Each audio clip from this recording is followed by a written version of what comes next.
Welcome everyone to week 6 of AEL University League. Today, I'm very excited because this is actually my first time casting with none other than Fetch. Yeah, it is. I think we've been scheduled to cast a couple of times in the past, and it just hasn't quite worked out. You know how like casting schedules and things go. You know how lazy us casters are.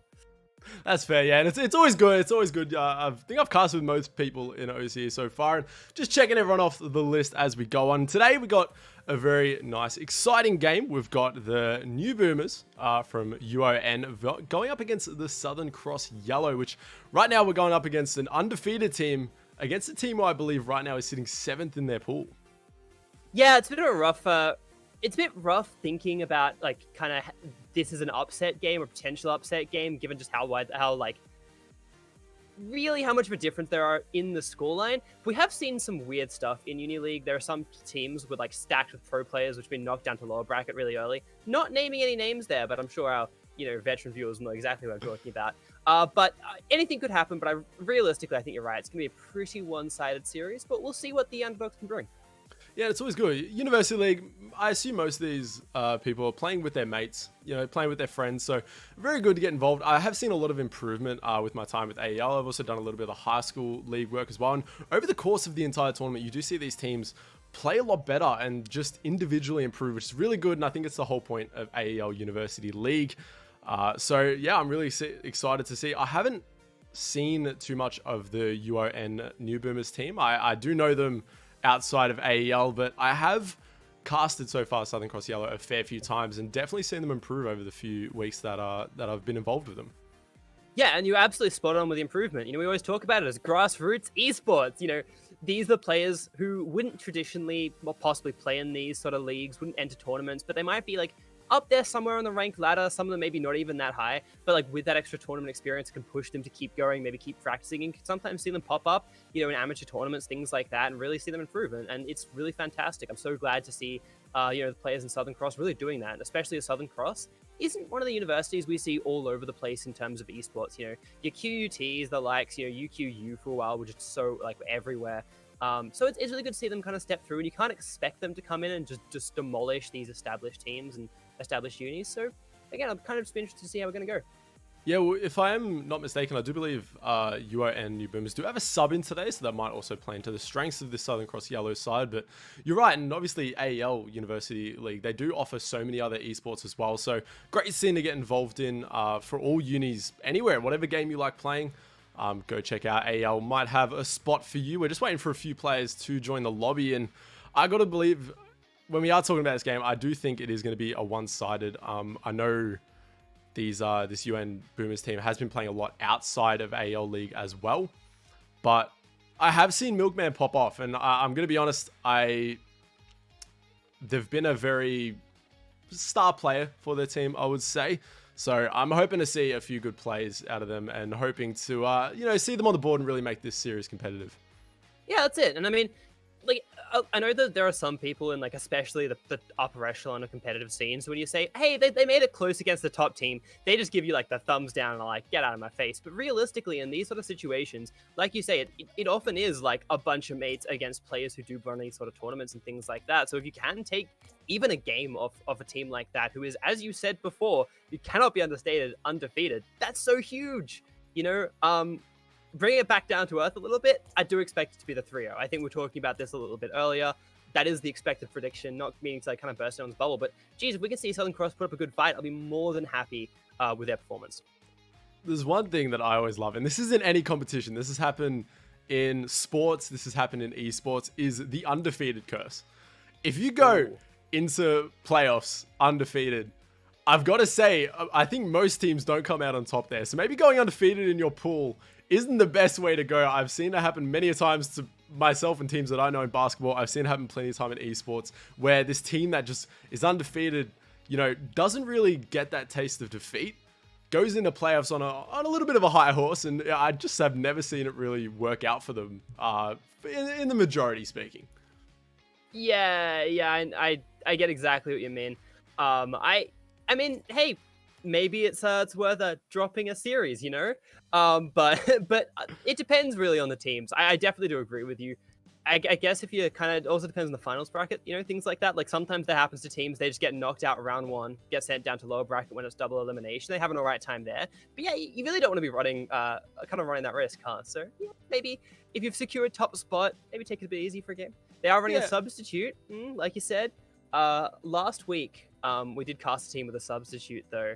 And they absolutely looked like 10, not 10 times better, but they looked so much better with that with that sub kind of playing through with them. It was a Counter-Strike player, I think. Like I was so impressed with the performance of just like a CS player coming in and being like, yeah, give me the Rocket League, which is already like a very hard game. So that might even be like, might even end up being a buff, which is like worse for our kind of underdog story. But who knows really? Like substitutes add such a spanner on the works to what a like team dynamic can be. Yeah, that isn't very impressive to see. Rocket League, very different game. It's not a game you can just pick up and expect to be really good at the start. So definitely impressive if, you know, a Counter-Strike player coming in and just popping off with their team. But it is another thing that we have seen here is there's a lot of great players, a lot of good players, a lot of pro players that do play in these tournaments. And they have been known, like a team can get a little bit too ahead of themselves, start trolling, start going for freestyles, and we have seen in the past that that's where they will start getting counterattacked, and the game gets away from them because they're too busy worried about going for a good shot and the other team on those quick counterattacks. So that is another possibility that we might see here as well. You're actually exactly right on that one. I hadn't thought about that. If I've learned anything from casting Rocket League, every single Rocket League player is a showboater under the surface. You know, even the like chilled out discipline, like, okay guys, we've got to make this a, you know, 20-0 every game. We beat these guys so hard that like it's got to be dominant. We've got to show how good we are. Like when they get a lead, they're like, oops, flip reset. Oh, no one saw that. It's fine. You know, they love showing off. And yeah, like you're exactly right. We've seen so many teams lose it. But on the flip side of that, I think it's also like you say, with actual pro players being able to mix with these pro players, if you are someone from the amateur scene or someone aspiring to be part of the amateur scene, helps you lift so much. And I mean, maybe you don't try and copy those kind of flashy freestyle plays, but if you can at least like see what they're doing in a practical like in-game sense, it can kind of help build you up as well, which is awesome. Especially if you do punish those big silly over the top aerial plays. I'd just love to see the scene of like you come in and you're like, oh yeah, like I'm, you know, university, there's playing Rocket League. I might just go sign up. Like it seems like good fun. I'm like a gold platinum. Like, you know, I might go give it a go. And you go in and just find out that the teammate that you've been matched with is a professional player for the OC Rocket League scene. We have got a few in here, and I know I could start naming them, a lot of them, but I don't want to miss out a few. I do got a few mates that might get a little bit hurt if that is the case, but. Yeah, so imagine just coming into a university league thinking, yeah, this will be good fun. You're matched with a pro player and you're like, okay, well, it's such a good opportunity to learn it. One thing I found out with Rocket League, if you are playing with these better players, playing at a higher level than what you're used to is the easiest way to improve, and it's the fastest way to kind of see improvement, especially when, as I said, you're kind of forced to play at this really high level. So I think these teams like Southern Cross Yellow going up against these really good teams, if they can really knuckle down and figure out where they can improve and where they can really start to take the benefit from these matches, they can really start to see improvement a lot quicker. It's just all really about mindset. Yeah, and I mean, people always talk about how like getting absolutely like stomped in a 3-0 kind of fashion, you don't learn much from that, and I get it, but I think you're right. Like in a game like Rocket League, there's so many small technical things you can do that, like, let's say there's like aerial contest. You're really struggling with your aerials. I've noticed a lot when you take like a player who's not as experienced with them. If you just put them in a situation where they just have to contest that, they have like no choice. It's not like training mode. It is just like this person's going to score if you just don't get up there and try and contest them.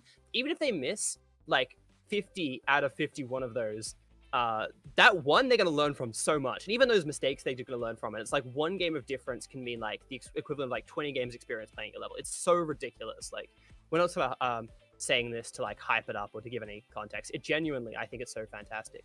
For those of you who are, you know, sort of waiting for the games to start, as we are, you know, thanks for being patient. But also, it is just a matter of getting the last of the teams connected. Of course, you know, Rocket League, marshalling and all that sort of stuff, communication can be tricky. So we're just waiting on them, and we'll wait for an official word to see if there is anything else which is going on. But that's the situation right at the moment. Yeah, and I have sent a few players. I believe I know someone who is playing today. So I've sent him a message trying to get him in the party himself. But I'm getting a bit of a response. We'll see how that plays out. But talking about what you said, and I do love that analogy in terms of, well, it's not an analogy. It genuinely happens in Rocket League. It's how I improved at such a good rate was I started playing with people who were a lot better. I was forced into situations where the ball's above goal height. I have to challenge this for my team. Otherwise, I'm not going to be able to get there. And yeah, I did. I missed. Then I nipped it. Then I got there a little bit harder. Then I managed to get to the ball safely over time. So it's really good to see that kind of improvement. One thing we do seem to struggle though is for these teams that are still learning compared to the teams that have already well established is the aerial play. They will keep the ball out of hands from the lower teams and really try and play keepings off in the air. So it is good to try, I think, play a little bit more aggressive. Don't try and, get into your own little shell in defense. Really start to play aggressive. Make sure you get to the players before they have the opportunity to do that. And I have noticed when teams decide to do that, they can compete with these teams a lot better and they really start to stand a chance. You hit something I love so much about Rocket League, which is the fact that, yeah, when the less experienced players get scrappy, get in your face, they can mess up these more experienced players because they're like, what do I do if there's some bronze player just yelling and throwing their car at me? They just don't know what to do when you kind of take up some of their space because they're used to these answers being much more like slow form and things like that. We do have an update though. The opposition, the one team we're still waiting on, thought that the time was a little bit later because, it's sort of time zones, things like that get a little bit tricky, as well as the fact that it's like some games start at 9, some 9:30, some 10. But they are very much on their way. They're legging it to the lobby right now. So we shouldn't be too much longer. And again, I appreciate your patience. Probably there's only so much that I'm sure people can stand listening to us, but I'm glad you do. It means a lot to us. It means a lot to my self-esteem. But actually, the players are joining in the lobby right now, so I'm sure we'll have a start very, very, very soon. Right, as soon as they're ready to join, we'll get underway and get into some matches here as the players are joining the lobby. And I'm keen to get in and see how this one plays out. And we have got UN New Boomers on the blue and Southern Cross Yellow on the orange, just waiting for the countdown to start. And we can get this best of 5 series underway. Yeah, here we go. Okay, it's exciting. We've got our lineups there as well. We've got our 3 teams right at the moment. It is going to be UON with the possession. They're putting up aggressive play, and not usually unsurprisingly, Spoon. Well, not necessarily Spoon, but UON in general finding the opening goal there, looking a little bit flashy. When they go into the flip reset and the assist there. I didn't actually see who the player was who got the assist because I was so busy checking all the team details and things. But yeah, an early start for the team. We kind of expected to be the more experienced here. Yeah, and Spoon is actually the sub that we were talking about. I believe Anti-Venom is usually on this team. So already coming out with a bang. Definitely, I think he's going to be a player to watch out. Not coming as the usual sub where subs seem to play a little bit more patient, a little bit more less aggressive. Spoon just coming out though, getting a goal, now getting the assist. Hughesy putting that one away. Yeah, it looks like they're going to try and start this game off by putting 1 goal into each player. I like it. There's not much more control you can put in a game than that. Get the team hat trick, I think it's called. But yeah, no, this is strong control from UON, even with the substitute just kind of stepping in and saying, yeah, I'm not a pushover, guys. You're gonna have to work a lot. I believe we actually did see a couple of these players win a 2v3 last season. I might have the team wrong, but I'm almost certain it was UON, but actually it's Milkman finding one. You said this has to be the player to step up, and I mean, here's a good start. And that's what we talk about. UON Boomers getting a little bit too far ahead of themselves, cheating a little bit too far upfield. Third man opting to play more aggressive, and Milkman doing a really good job at punishing that one, so they will get a goal on the board. And that's the kind of aggression you want to see. What you said, get down, get scrappy, make these players really work for it. And hey, I always say that if the offense doesn't know what you're doing on defense, if you don't know what you're doing on defense, neither does the offense. And maybe that's a strategy that we might see here as Storm looking to get a shot on target. Milkman will be able to play it to halfway. Button mashing is the ultimate mix-up. I'm pretty sure that's a fighting game saying. If not, yeah, I'm sorry to all my buddies in the FGC. Milkman does manage to guide that one out of the way of the goal, though. So here we go. We're seeing some proper back and forth right at the moment. Big setup and interrupted once again. You're right. Milkman showing up very, very nicely in these defensive plays. Yeah, will it be enough, though? He's looking for an infield pass, and we see the double commit, so they are getting a little bit aggressive, a little bit confident with it. So hopefully, as long as their third man doesn't overcommit, they shouldn't find themselves in too much trouble. Milkman doing a nice infield challenge there, trying to stop the aggression, but Spoon will keep it alive. Hughesy can't get that 50, so we'll be sent the other way. No one there to challenge in midfield though, and we're starting to see Orange team getting a little bit of their shell. Southern Cross Yellow need to start playing the aggressors if they want to see this away. Spoon is going off the backboard, no one in net. And just a little bit of back and forth. Both teams not really choosing if they want to be the aggressors or not. Storm will be the aggressor though, as he puts that one away. Yeah, there it is. And I think that we say a lot of the time that like game ones are for kind of finding your feet and things like that. So the first game of a series is often very different the way the series will end up playing out. And whilst I think that might not be as much the case when you do have a sort of a skill difference like this, I feel a bit weird to say it, but you know, these are very good players. When you have a situation where one team is just so good, you might not see that as much, but it definitely will take a little bit for you know, for Southern Cross to kind of figure out how to answer this play. And if they do start finding that scrappy play style, it might not be in game one, as Husey gets another one. Also, I believe you have a little bit of UI on the screen there on stream. You might need to I think that's all sorted now. Yeah, speaking on that though, very good in terms of, yeah, it does take them a while. I have seen these teams make very good adjustments going on and moving forward into this series. Unfortunately, it's the best of 5 though, so you haven't got the most time that you might need to make those adjustments. Hopefully we can just see improvement though. I think that's what Southern Cross Yellow should really go to focus on here, and really start to notice where they can make that improvement. Not always on the scoreline will you see an improvement, especially when you are going up against a team. I think we can fairly say, obviously, UON Boom is proving it, but also they have competed in outside RLCS tournaments and things like that, so they have been competing outside at a much higher level, so got to be a little bit daunting, but I think you can take away so many positives from this if Southern Cross Yellow can learn to make those adjustments and really improve as a whole.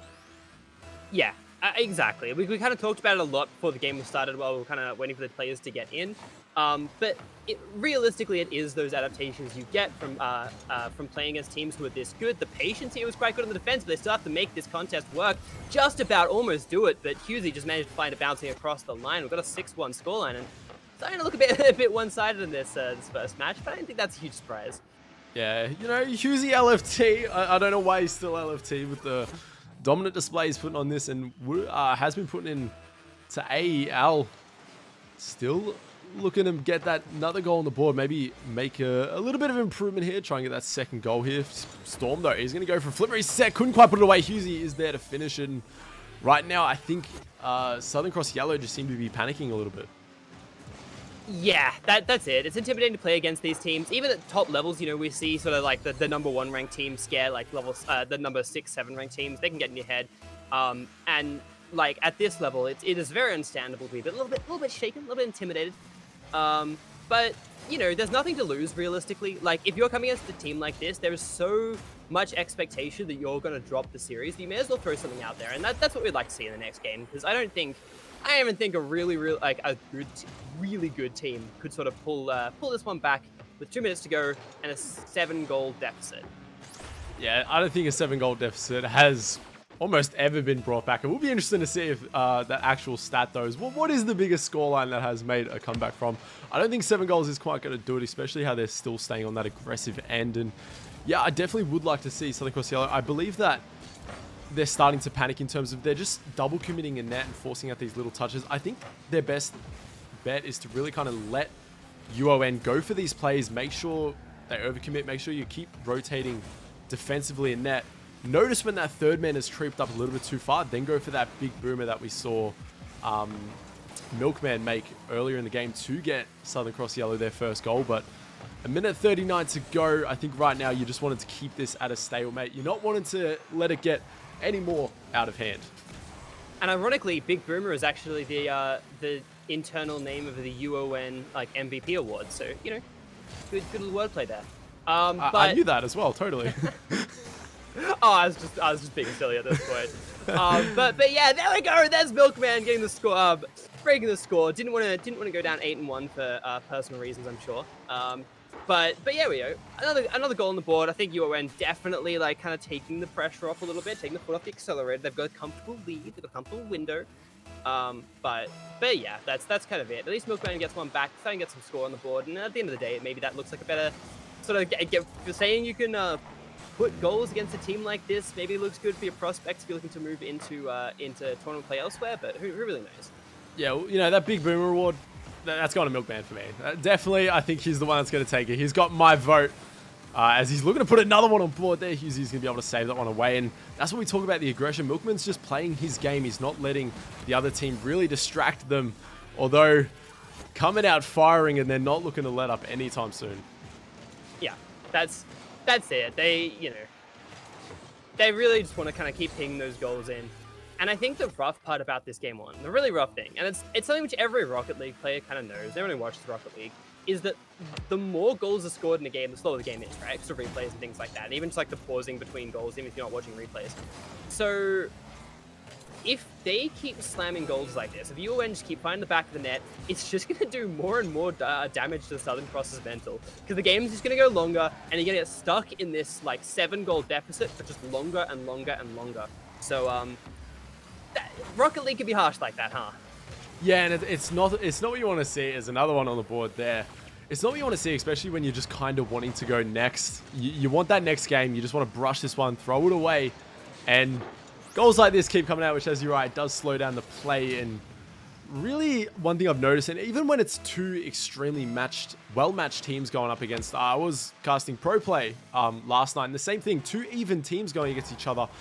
Even at that level where both teams match up really well with each other, it still gets out of hand. Once you get that 3 to 4 goal lead, it just builds from there at any skill level, at any rank. So regardless in Rocket League, I feel like momentum, especially in those games, is a big factor. When you've started already dropping 3 to 4 goals, they're just going to keep piling on. The game's just going to keep going. And it's really a mental game here for Southern Cross Yellow to just know that this is hopefully a one-off. You can reset after this and then try and come back stronger, make those adjustments that you will need for the next game. Yeah, that's it. And I think part of that comes to Milkman, right? We say this a lot. Hughes just gets another one in the overtime as well, so that hurts. Well, not in the overtime, sorry. A buzzer beater, as you might call it. But that's just going to prolong the game a little bit longer, and Southern Cross are probably just sitting there with their fist clenched like, come on, so close. But yeah, unlike the scoreline, unfortunately.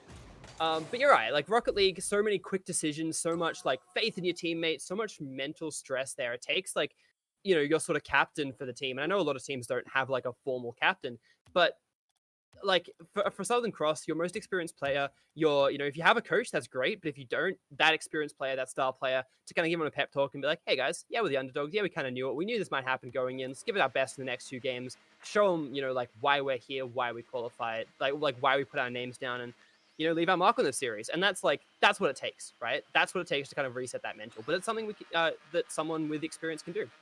Yeah, and we talk about how this team is still 2-3, so they've still got those 2 wins on the board. They're obviously competing with other teams in the pool, which is really good to see. So you really hope that they do have that mental. They have the let's play this out. Let's, strategize on how we can learn to play at this speed. Because if they're, especially Milkman, if they're playing at this speed against a team like this, and they bring that exact same fire, that exact same speed to a team around about their ranking on the leaderboard as well, how much faster are they going to be to those teams if they can really try and analyze, improve their game to bring it to those teams that they still have left to play? We could even see them making, finishing higher on the leaderboard come the end of the playoff season, as Storm going to start us off there with one. Yeah, and actually, like, exactly, not just that point, but also the fact that UN at the beginning of this game were really trying to sort of solidly find a goal. They were putting up big plays. They were setting up the passes. They were going for the redirects, the, kind of demos in the goal. They had all of those sort of lines set up. And it wasn't just a matter of Milkman, very last-second save there off the kickoff, pretty comfortable, but nonetheless, you get a little bit scared with those. But it wasn't just Milkman, it was the entire team stepping up to make a full cross-team save on that first play. And, of course, they dropped straight in, no bounces, nothing like that. But the fact they held on that first play was great. That was a whole new level. We talked about the demo on the goalkeeper, and there it is. I mean, even top teams don't have an answer for that one, right? Yeah, Milkman did a really good job to clear this out, but when Hughesy can just boom it across the entire field on target, no one home to save that one. You are going to let goals like that through. I think Southern Cross need to understand that, goals are going to go through. This is going to be a high-scoring game here for UON Boomers. So take away from that. Be like, okay, let's not look at the scoreline. Let's play our game. Let's focus on what we need to work on, which right now I just feel like is a solid rotation on defense and really trying to pinpoint those times, get those long clears, and try and relieve some pressure for them on defense. And just focus on those few things. Say, you know what, doesn't matter what the scoreboard is at the end of the game. We're just going to play our game, you know, improve, see what we can learn about, and try and bring it into the last few weeks of AEL. Yeah, exactly. And that's it, right? If you get, because a few of these goals have just been UON being like, they won't score on us, and then they did, right? Like, which is still good. Like, huge, like, credit to Southern Cross. You know, you're still scoring on a team like this. Off their complacency or anything, like, that still happens. That happens in every sport all the time. So still credit to them. But if they can, like, force a goal, if they can, like, force one good outplay, I'm going to pop off so hard. Like, I'm giving the headphone listeners a warning here. That's going to be huge. They have a chance. They have, like, 3 lives in terms of the game. They've lost one sort of so far. And sure, the clock's ticking down for this one, but let's see it, let's see what they can come up with. They've got a good setup here. Milkman's in position. Fisher Boy didn't quite come out with it, but the more they kind of keep the ball down this half of the field, the more chances they get. Yeah, and those are the early challenges we want to see from Milkman, choosing not to go back to net. Hey, I'm going to stop this ball before it is and has the chance to leave the ground, and that's what we want to see more of them. We want to see getting to the players a lot earlier, playing sort of a man-on-man, making sure that before this ball goes above the height that we will be able to comfortably get to it, let's stop it before it gets to that point. Let's really try and force out an early touch, make them throw away possession. Then they can go for those quick counterattacks. Milkman can boom it downfield and really look to start to play like off each other's. And I'm going to agree with you there. We're going off. If I see a passing play, if I see anything nuts go downfield in terms of Southern Cross Yellow, I think that they can walk away happy from this game, from the series. We're going to see the most badass, like, triple touch off the backboard out of nowhere from one of these players. And I don't even know what I don't even know what's going to happen then. But that's it. That's like, it's always seems to happen that way, where one player will just pop off one moment. They'll have this amazing play and everyone's just like, where did that come from? And we're going to see it for the rest of the series. But, like, I'm keen, I believe. I mean, at the moment, they're making the defense scrappy. Let's put it that way.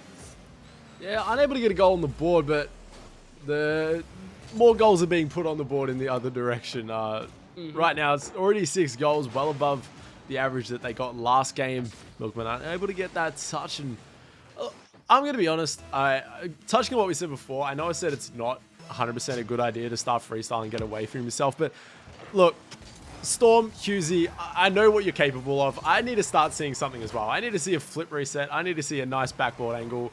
I need to see something from these guys. We can get the momentum going, and we can see some fancy goals here for stream. Yeah, and a good setup by Milkman there to try and get that, but not quite there for the cross, of course, is something which can take a bit more awareness, a bit more of that communication, which comes with playing together more. Because the other thing about playing together in amateur tournaments is not just the experience, right? It's not just that experience difference that UON have. It's the experience together. It's like the teamwork, the communication. You kind of just know what people are going to do, which is another factor. Because even if these players individually could almost kind of match up, it's the communication, it's all of that which just works for UON. But I second what you said.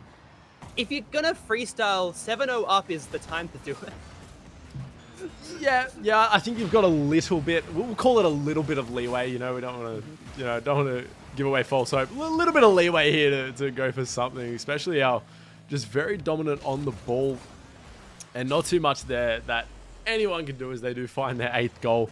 Just delaying the game here, making sure they stad the pats, but pad the stats towards the end of the game. Get your points up, get your goals up. I don't know if we're keeping stats for this game, but it would be nice to end the season. I averaged this many goals, I averaged this many points. So maybe that's what they're doing, trying to get some stats on the board, trying to get some highlight plays, and still plenty of time to make that happen. Yeah, I'd believe that. And I'm sure all of our viewers at home who are familiar with the AEL broadcast are, actually that could have been a big problem. It's the thing you get taught in junior school there, right? Where it's like, you never pass a cross goal, and that was almost exactly why. Yep. Finding couldn't quite find the angle needed, and Husey can't there either. Still keeping that pressure, and that's a nice hit though. But it just seems right now the new Boomers definitely know where to be on the pitch. They're definitely knowing when they need to push back that little bit, and you can definitely start to see the IQ as well coming out as an own goal. Almost finds its way, but it will be a pass to Husey. And look, I was about to bring up the classic OCE own goal. I know it's been overdone time and time again, but it just needs to be done in order to keep that OCE quality gameplay going. We're so aggressive, we'll score on anyone.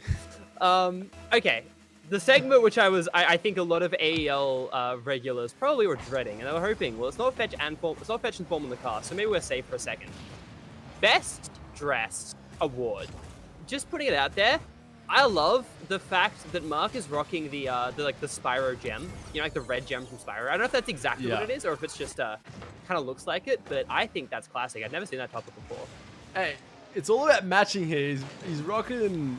They're rocking the gem. I believe it's from the recent Rocket Pass as well as the red direwolf wheel. So you've got the red matching. You got the nice clean NRG decal, which I'm always a fan of. I do love NRG, and I do think their decal is one of the best in the game. So look, I'm glad you both do it as well, because I love actually pointing out what cars are best dressed. I've done it all the broadcasts I've been on a sport, because one thing you see in AEL is you see a lot of character, I believe, in these cars. You see a lot of different variants that you don't usually see. You know, in pro play, it's always boring, 2 colors, you know, really clean looking decals that don't try and throw people off too much. In AEL, I've seen randomized cars, and it's just been an absolute blast. And as I said, I agree with you there. I think they are definitely best dressed with the topper. You don't see a topper too much. Yeah, that's it. I like I think they're a bit kind of noisy, so I can understand why people don't do it. But if you're gonna do it, like the gem's stylish. We saw the watermelon last week. That was good as well. But yeah, like it is great. I think it's something which like I really enjoy about Rocket League in general. Because I'm having this chat with someone today about like the fact that it's not just like 1 or 2 things which make Rocket League exciting. Sure, it's the skills, it's the dynamics, it's the quick plays, it's the fast-paced games. But there's just like the music is good. The style of the cars is good. There's so much like weirdness in the community, which in a kind of a good way, you know, it's not like weirdness where you like someone says that they play League of Legends and you're like, oh, cool, as you like slowly unfriending them. You know, it's like I'm a League player, okay? Don't flame me in the chat, please. But, you know, it's so many things that come together to make Rocket League exciting, and I think the stylish cars, well, not even stylish, but the like customization comes into it. Yeah, and I love that whole aspect is a part of it as well. I know a few people that didn't really even play the game. They just got heavily into trading, heavily into getting all the cool items to make your car look the best. New Boom is already starting off with a goal there, and yeah, I do agree that it is great to have so many aspects of a game instead of just the gameplay. Like, you know, you see so many people that just play cash, just play comp, or in the pro scene, just sit in training, try and work on really cool mechanics all this time. So there's so many aspects of this game, and I do love the fact that the amount of items, I would love to get an actual number because I don't actually know, but the amount of items in this game all can be mixed and matched, and some of the creative examples and creative cars you can come up. I am surprised though, I don't believe we see any, the main 3 cars I think we can safely say are Dominus, Fennec, or Octane, and we haven't really seen too many outside cars here, no one using the Werewolf or no one using the Gizmo, so it is interesting to see everyone sticking to the same set of cars. I love an underdog, but I hate the Gizmo. I'm just going to say it. I think we had a series like last year where one player was using the Gizmo and we complimented them and like the entire lobby swapped. It was painful. But I will say I'm very sad you missed out on my favorite, the Pong paddle itself, the Breakout. I love it so much. It's just I haven't it's just seen a piece it too of cardboard. much. It's a plank. It's great. I haven't seen it too much in pro play. I know it's considered like a freestyle car if people are trying to go for clips, trying to go for really nice shots. It is a car they tend to use a lot because just the way that it's formed is aesthetically pleasing to its hitboxes.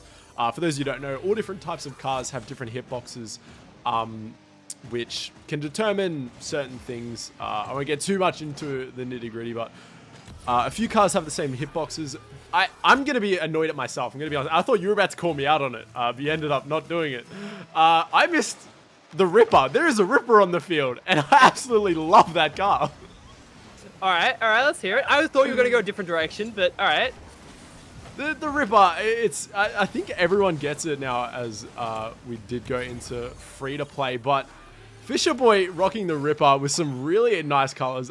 I'm sorry I missed that when I was talking about the 3 main cars. I'm sorry I missed that, and I respect you for going for the Ripper because I think that was one of the cars I rocked back when I first started playing the game. Okay, so we've got some contention over then who is the best, which car is the best, like the best on the field at the moment. Because we've got the stylings of Mark and then just the like car choice, you know, then of Fisher. There's some contention. Actually, Fisher's got a theme, got the full Fisher theme going as well. Like, actually got the like the aerial with the shark on it and stuff too. So there's some value there. As actually Southern Cross might have a bit of a break. Milkman goes for some big plays. There's Husey not being able to get that. Going for a bit of a possibly a pinch from Southern Cross there. Not quite sure, but they made it good. They made a meal of that attacking play. Yeah, a few shots on target there. I think you can't walk away disappointed with that one. Would be nice to get that goal on the board. They haven't since the first game. But yeah, very nice to see them break out of their own offense, get a few opportunities. More and more opportunities they get, the more they'll figure out, hey, this is how we got to this situation. Let's focus on what happened, try and repeat it, and see if they can finally get a goal. Unless Southern Cross Yellow have anything to say about it, looks like this will be the last game of the series. So why not give it your all? Why not really start to play a different play style, start to play aggressive, and see if you can get a few goals on the board and finish on a high. Yeah, that's it. You can see Ewan immediately being like, trying to pick up the pace and be like, no, none of that. We're a little worried there. A little bit of worry snuck into their play. But yeah, that's it. Honestly, when you were talking about cars though, when you were talking about the Ripper, I was expecting you to talk about the Merc. Because I feel like, I didn't realize, but the Merc is apparently like a subculture. Like, you're not a Rocket League player, you're a Merc player. And I'd believe that. I have one mate who just parks the Merc in front of the goals and is like, ha, try scoring now, nerds. And people do, but I like the energy. Yeah, I love it. You know, if you sit in net with a Merc, you're practically covering up half the goals. So it's just a great car to be involved. I agree with you there. It's like, you know, you're sitting there with your mate, you're having a conversation. Yeah, you know, what card are you playing? I'm playing the Octane. What card are you playing? Oh, the Merc. Oh. Just immediately drop. You're like, oh, okay. We have seen a fair good Merc players. I know Vixen. For those who don't know, I'm just listing off some pro players here. Vixen played the Merc for a little bit and still does. Tango, I believe, was one of the best players in the region at one point who only mained the Merc right before it got its own personal hitbox. Talking about hitboxes, Merc recently got its own. So players have stopped using it since then, but very interesting to see. As I said, I always love when in a streamed match, there's a car that isn't used or isn't given enough respect, comes out of nowhere, makes an appearance, and everyone's just like, well, okay, yeah, he's in that car, he did that, respect. Yeah, that's it. If you can kind of bring out some sort of play people aren't expecting as well, like even if the two don't correlate, you know, like even if there's no like correlation between the hitbox and stuff and like the actual play, it kind of brings attention to it as well. Husey with a lovely spoil on that attack as well. Well done, you know. Yeah, look, I've teamed with Husey myself, and I've got to say I'm disappointed. I was about to say not seeing him upfield as much, but we just see him completely go upfield there, trying to get a nice pass play there. Will convert on it, but I don't think it was as clean as they would have hoped. Yeah, that's it. They've got time, they've got room, they've got the ability to like kind of set up this play, and it was, you know, it was one of those slower shots, or maybe one of the better teams if they have like a player off the side or something could have saved that one, but. That's actually something which I think is like incredibly impressive, especially about maybe less so with a game like Rocket League. When you have people who can like properly analyze the relative strength of two teams without seeing them play each other, that's nuts. That's ridiculous. And I mean, like when you see a team like this, it's pretty easy to kind of put down. Okay, well here's what they're doing right, here's what they're doing wrong. Like it's a bit easy to kind of make some of those calls when they are like a team who has specific strengths, specific weaknesses. But yeah, I always have respect for people who can kind of pull those plays apart. And at the moment, it's actually not as one-sided as some of our other games have been. It probably feels worse for Southern Cross, given the fact that they're scoreless on the board right now. But like we saw an 11-goal game, like an 11-goal victory, I should say, victory with 11 goals. Sorry, you know what I mean. You know what I'm trying to say. And it is. It's hard to kind of walk away from that. I think one thing that you can kind of use to just put your mind at ease is at some point. Skill will take advantage over everything. You could be the best team. You could have the most chemistry, have the best game style. At the end of the day, though, if individually, which is what we're seeing here, was that a backwards rule one? Sorry, in front of net between Spoon and Milkman, and good on both players there for holding that one out. Yeah, I think Milkman just kind of like put the controller down whilst holding the accelerator button, just like, all right, buddy, I see what's going on here. Sure. Yeah, for those who don't know, Rule 1 is it's the oldest rule in the book. Some people call it Rule 2. We'll leave that discussion up to you, but when two players do collide and they do seem to lock wheels, you've got to keep it going. Until a goal is scored, until the game is over. I've seen it been done in ones matches before where the whole game, people are just sitting there for 5 minutes, just holding a rule one. You've got to respect it. But back on what I was talking about is, at some point, I think Southern Cross Yellow just need to realize that, hey, we're not quite there skill-wise. I think they've got a good team chemistry, and I think they're, as I said, improving a lot as a team. But as UON do take the series victory there, I think we do just have to give respect that, hey, this team's just better than us. We're not quite there yet. We will be there if we just keep working and keep going how we're going. Yeah, exactly. And I mean, this is going to sound very, very cheesy. It's going to sound a bit, a bit Saturday morning sport or Saturday afternoon sport, whatever it is. I don't know how school sport works. But, like the high school sport parent is like, oh, I hope you had fun though, because realistically, it is still like that is still a part of this. We are still talking about like university level tournaments.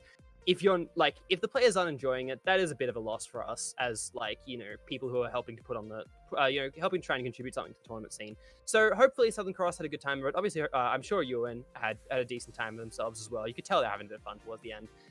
But yeah, if we see Southern Cross keep improving, coming back next season, that'd make me pretty happy.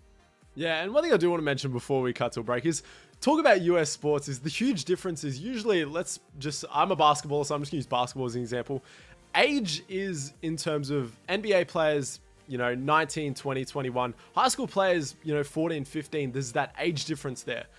In Rocket League, if you're not too familiar with the pro scene, some of our best players are 15 years old, 16 years old, and they're in uni, and they're in high school even at some point. So the age difference, especially in this Uni League, doesn't really play too much of a factor, as some of the best players in the region right now are young enough to be playing in these uni tournaments. So it's one thing you do have to take kind of a knock on the chin, is that you will find the fact that there isn't really that age gap that you would see in sports. This is esports, and yet again, UON Boomers just taking the win there quite predominantly, showing why they're on the top of the leaderboard, and it looks like if they keep playing like that, they might stay there. Yeah, you got to think so. They're looking pretty good for those taking one of those top two spots. Probably the top one, even if they. But actually, I'd like to know. I don't have their full schedule ahead of me. In front of me.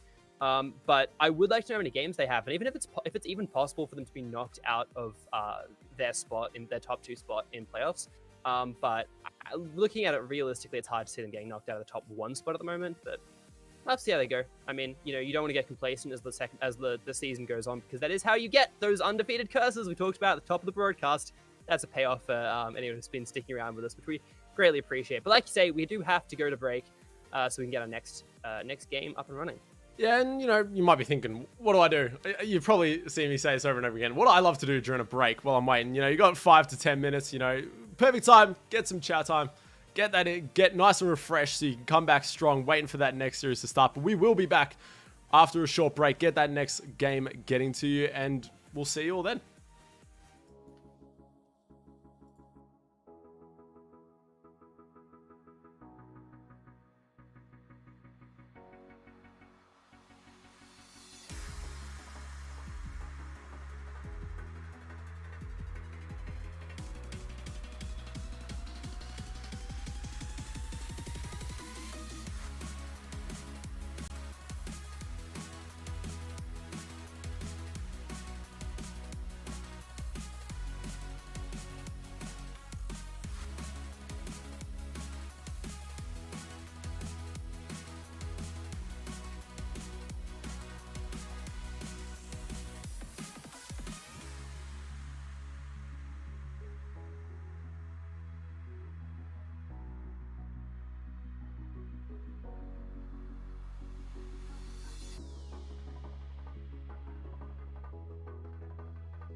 We are back again with more Week 6 AEL University action brought to you by Chatime. And after that series, the 3-0 sweep, we are going to be looking at another game here as UON will be staying on the field, but this time the Mosquitoes roster going up against Uni SA.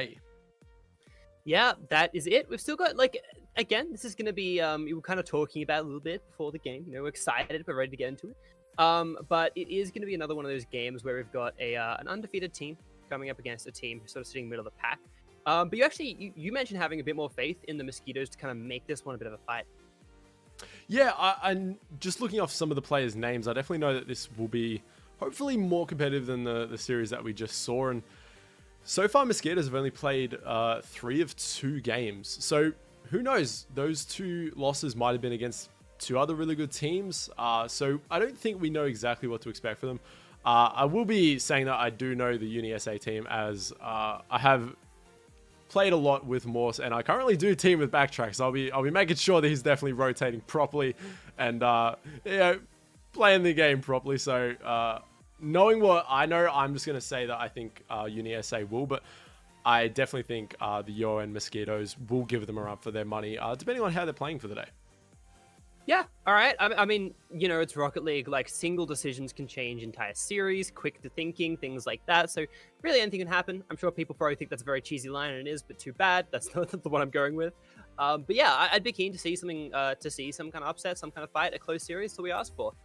Even if it's not like the series score, just like a few close games, I'd be pretty happy with that. I'm going to say it's 3-1. I'm just going to throw that prediction out there because I love making arbitrary predictions. It's like my favorite thing. And I think we're pretty good to get into game. Yeah, we're just waiting for the players to join. And look, I always love a 3-1. It's like the safety call. You know, you want to make sure that just in case they do take a victory, which, as I said, I really think they can, and I hope they do. To really, as I said, I talked about the curse, but also it's just me. I don't like teams going undefeated. I love a good challenge. I love game 5s. Not always as a caster, specifically, as sometimes gives our lungs a run for our money. But definitely, I do love watching a game 5. I do love watching a close series. And that being said, this series will be getting underway in this best of 5. Game 1 underway. There we are. It is indeed game 1 underway. And it's also worth mentioning that we've actually seen this exact UN lineup like in the league for quite a while now. Like they kind of they've got a bit of experience under their belts in at least like Uni League. I don't know if it's been exactly these 3 players, but we've seen these 3 players, we've seen them play. So that actually does kind of really instill some hope in this one. I do, I mean, you can't deny the fact that this is so far an undefeated season for Uni SA, but yeah, I'm keen to see. Yeah, and speaking of that, we were talking about it in the break, and I said I was going to bring it up. We talk about cars. I'm going to get it out of the way now. We've got the new Lamborghini in the game, the Hurricane. So Backtrack Jack will be making that appearance as he scores. Maybe that was a bit of a cast curse bringing up his car, and then he pulls away with a victory there. So good to see that new car. Will he be able to play? He would have only had a day to play in it. So, hey, might be a weak point there. Might be a car he's not used to. Definitely could take advantage there if you wanted to. I like that. I like the sort of theories coming in already. I mean, 1 score on the board sounds pretty good. And that's more like a cast of blessing, right? Cast of blessing. Well, I only depends what side you're looking at. But... Depends what side you're looking at. Is it a curse for UON? I'm going to use that next time someone says I cast curse someone, but right at the moment, I'm really liking the fact that UON, they're finding possession aggressively. They're keeping the ball up. I mean, they did kind of get caught out a little bit on the rotations, I think, in the last point, and there a little bit. They got, stifled the touch, but a great play past that one defender. It's going to be a relatively open goal, and there it is. Jets for Life just runs it straight down the field, gets Nance, and we've got a 1-1 game. Good way to draw it up there. Gets the bump and still managed to recover to get that one, and that might be the difference. I talk about that, I think, individually. Uni SA have the upper hand here, but you just talk about they've been together for a while. Maybe the team chemistry, maybe this is the situation where we will see the team play and that chemistry outshine skill level, and I'm really hoping to see that. They look like they might already have that on the board. Wizard not able to get the double touch needed, and Vassal is able to get the clear, though. Will be sent the other way. Wizard going to make an early challenge to try and put a stalemate here in midfield, and just a bit of ping pong action as it is played into the corner. Yeah, there it is. I mean, straight up just a demolition, sort of make life a little bit easier, but it's pretty early into the piece. There should be time for that player to respawn. Of course, players build back on the defense, and I completely agree with you. I think that could be the difference maker. We don't know if they've had substitutes in their in the 2 losses. We don't know anything about those circumstances. But I'm feeling this could be a very exciting game, and I'm starting to wonder if I maybe should have put a few more points on a few more of those games on the board for the Mosquitoes, but they do have to kind of rest this out of defense to really make that point a solid one. Yeah, and I think it's all about counterattacks right now. They are staying on defense, but what we're seeing is they're rotating well. They're making sure they're not overcommit. They're waiting for that moment where they can finally start to break free, make that counterattack. As we do see here, a missing net will put Zesty on the board. Will not be able to make that shot though, and Morse will be sent the other way. Nobis to work with. Wolf 50 in front of net, and definitely already showing that they've got that counter-attack potential. They know that we're not going to be threatened by this team, but they might be a little bit threatened. Morse putting one on the board, getting that 1-goal lead already. Still plenty of time in the game. Yeah, it's a couple open goals, realistically. Like, I mean, it wasn't like that was a super quick play. Sure, as the counterattack, sure, there's been a few resources there. Well, burned a few players trying to kind of make those rotations through defense, but that was just largely a mistake, I feel like. Yeah, correct me if I'm wrong on that one, but I think that was just a couple of defensive overexertions, I think we'll say. Vassal wants to get it back very quickly, though. Zesty and Jets for life, a bit too close there. Just barging in for each other, but they've got a bit of control in defense now. Yeah, and an open net. Zesty choosing the spot will be saved by Wizard. Can they keep the pressure going? Looks like will be turned the other way, and that is a good point. We just saw there, both rotating on the same side of the ball. No one really taking that back post rotation yet again, rotating through front post. I do want to see a little bit more back post rotations so that they can kind of solidify their defense and be a little bit more strong there. And Morse just picking his poison there, putting that one in the back of the net, and just really playing off the mistakes from this UON roster. Yeah, that's kind of it. And I guess that's where the skill and experience difference can kind of manifest. You know, it's the ability to make those punishes happen. We've seen it in other games all over the place. Here we go, another big attempt. There should be one player back in the defense. Actually, there's two. They might have done enough. The crossbar works pretty well for them, but not well enough as Wizard just comes through. And that was almost a 1v3 if you count the crossbar as a spare defender, but it had to be Wizard to put it away after Morse. Yeah, and we talk about in the last series, teams that are even better matched, once you get that 2-goal, once you get that 3-goal in the matter of only seconds, this is where we can start to see the game get out of hand. And I really hope we can see UON kind of solidify themselves down, make sure that they're not overcommitting, as a really nice double touch into Pancake almost went Vassal's way, couldn't quite convert on that one. And I just want to see them maintain on defense, make sure they don't give any more momentum to this Uni SA team, so that they can mental reset after this one, go next, and come back stronger the next game. Yeah, exactly. And I mean, that can start with, like, that can start this game in terms of sort of the small plays, like you talked about, kind of solidifying the defense. But it can also, you know, getting a goal for yourself, finding an opening is good as well. You don't really want to sacrifice your defense for that, but hey, you know, if it starts getting away, sure, you can score. Keep that mental up. Like we kind of talked about being so important in the last series. Has been a bit more of a messy game, I feel like we can kind of call it, than what we might be used to, given the fact there has been a few missed shots, a few slow rotations, a few players kind of not entirely sure where they're going to be. But this always cleans up as the games go on. That was almost a very, very fortunate bounce for the attackers here in orange. Yeah, and it is really good to mention that. Is I feel like, along with the lines of what you're saying, is they are really working on the mistakes. We aren't seeing any really clean offensive pass plays. We're not seeing those midfield passes being used, those upfield pass counterattacks. It is just, hey, this team's made a mistake. They've overcommitted. Let's punish them for that. And the kind of Rocket League that I do love seeing, I think a lot of people love seeing, are the teamwork, is the team plays. And I'm really hoping that, yeah, as the series goes on, they can start to clean up that play, start to, you know, get those teamwork and everything going, and we can definitely see a change here as UON should have that connection. They should have that chemistry. It all depends if they get the time or they get the space to really utilize it, as Uni SA just really outpacing at this point. Yeah, I was actually kind of keen to see if we could get that overtime goal. It's actually still alive as Vassal's going to go up for it. I mean, this team, this Uni SA side, is going to put an end to that in any way they can. They do not want those big, like, big extensions of the time. For those of you who don't know as well, I mean, you know, Rocket League ticks down to 0 seconds, so the ball's still got to hit the ground. I'm sure a lot of our viewers will kind of know that at this point, but in case there is anyone tuning in, that's why the timer kicked over for a little bit longer and why UON was so trying really hard to keep that one in the air. But yeah, all right, UON. We've kind of already talked about the adaptations they have to make. I'm keen to see if they can do it. The teamwork, if it's there, if that's experience, teamwork is there, maybe it just needs Sec to kind of kick into gear, which is pretty much exactly what you said. Yeah, well, it's always good for that last second goal. You know, last goal wins. Last goal wins. Reset. Get the win on the board. Make sure that you're going into that next game with a little bit of momentum, completely mental reset, as we saw some really good things from UON. And I think that along with those lines, they can really look to start punishing Uni SA for those overcommits, for just the struggle. We've seen them lack a little bit on defense. I think the overall speed that they're playing at is kind of forgiving them for those mistakes, but I definitely think we can see UON start to punish Uni SA and make them work a lot harder for these wins. Yeah, and like that's something. Every kind of incremental improvement, we talked about that a fair bit. I'm sure Brew's kind of sick of it, but too bad, it's the truth. Incremental improvement is kind of what gets you these victories, or even just these the ability to step up to those kind of players. Zesty goes to try and stall that one out to wait for another player to come through, but it's not quite long enough as Wizard's going to run it up the side. Managed to bounce it straight in front of goal. It's not going to quite drop down the perfect angle. Actually, that was a pretty good angle. It came off the roof quite nicely, but no player then put it in. Two players taking up the same space in defense. Going to have to split off a little bit, and a great setup here. But once again, no players in the attack to kind of capitalize on it. But I like what I'm seeing. Yeah, really good pass play coming out there from the Mosquitoes. Almost. And backtrack, you got to make that. Unfortunately, couldn't put that one away.